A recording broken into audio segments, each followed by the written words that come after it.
Panginoon, samahan po ninyo kami sa unos ng aming buhay. Ako po si Father Fiel Pareha at ito po ang ating segment, ang Daily Devotion, na kung saan tayo po ay magdarasal, magbabasa at magninilay kasama ng salita ng Diyos sa buong taon. Manalangin tayo. Sa ngalan ng Ama, ng Anak at ng Espiritu Santo. Amen. Halina, banal na Espiritu, liwanagan mo ang aming puso at isip, nang maunawaan at may sa buhay namin ng iyong salita. Amen. Our Bible passage for today is from the Gospel of St. Matthew chapter 8, verses 23 to 27, and I read it for you. And when he got into the boat, his disciples followed him. A gale arose on the lake, so great that the boat was being swamped by the waves. But he was asleep. And they went and woke him up, saying, Lord, save us, we are perishing. And he said to them, Why are you afraid, you of little faith? Then he got up and rebuked the winds and the sea, and there was a dead calm. They were amazed, saying, What sort of man is this, that even the winds and the sea obey him?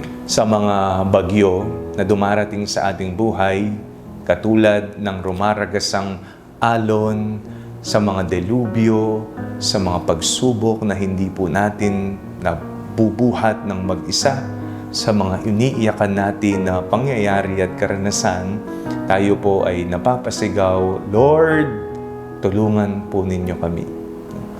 Ito rin po ang karanasan ng mga alagad nung isang gabing sila ay binayo ng bagyo. Napakalakas na hangin at ang tataas ng mga alon. Sila ay napasigaw sa Panginoon, Lord, save us, we are perishing. Sa mga pagkakataon po na hindi natin alam kung ano ang ating gagawin, lagi po nating tatandaan, kasama natin si Jesus sa bangka ng ating buhay. Nandyan siya. Nandyan siyang umaagapay, nakikita niya ang ating karanasan, nararamdaman niya ang ating nararamdaman. Minsan pinagdarasal po natin, Lord, tanggalin po ninyo itong problemang ito. Tanggalin po ninyo ang takot na ito. Tanggalin niyo. Pero hindi po tinatanggal talaga.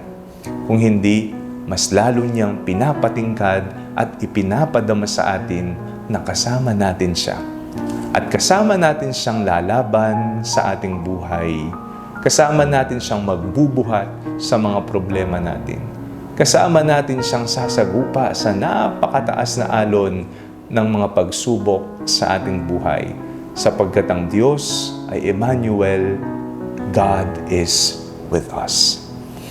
Kapag may unos na sa buhay, huwag kabahan, o kung kakabahan man, huwag magpadala sa takot. Basta tumawag sa banal na pangalan ng Diyos, Lord, save us, we are perishing. Panginoon, tulungan po ninyo kami. Manalangin tayo. Panginoong Jesucristo, sa mga pagkakataon na may problema kami, may mga bagyo at matataas na alon na pagsubok sa aming buhay, samahan niyo po kami. Amen. Sa ngalan ng Ama, ng Anak at ng Espiritu Santo. Amen. Huwag po ninyong kalimutang i-like ang video ito. Mag-comment po kayo and share it with your family and friends. Ang Panalangin Bago Matulog ay may sariling Facebook page na po. Huwag niyo pong kakalimutang mag-like at mag-follow dito, and do not forget to subscribe to our YouTube channel. I-click niyo lamang po ang link na nasa description ng video ito, o kaya naman po just search Father Fiel Pareha.